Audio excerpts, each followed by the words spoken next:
اعتراض۔ پنڈت نے یہ آیہ کریمہ احل لکم لیلۃ الصیام الرفث الی نسائکم الآیہ کا نہایت جاہلانہ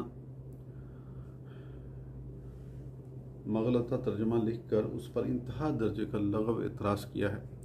اس کی عبارت ملاحظہ فرمائیے، روزے کی رات تمہارے واسطے حلال کی گئی کہ رغبت کرنا اپنی بیویوں سے وہ تمہارے واسطے پردہ ہیں اور تم ان کے لیے پردہ ہو۔ اللہ نے جانا کہ تم خیانت کرتے ہو، پر اللہ نے معاف کیا تم کو، پس ان سے ملو اور ڈھونڈو جو اللہ نے تمہارے لیے لکھ دیا ہے، یعنی اولاد، اور کھاؤ پیو یہاں تک کہ ظاہر ہو جائے تمہارے واسطے کالے دھاگے سے سفید دھاگا یا رات سے دن نکلے۔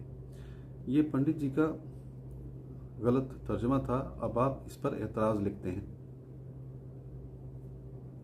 یہ تحقیق ہوتا ہے کہ جب مسلمانوں کا مذہب جاری ہوا تب یا اس سے پہلے کسی نے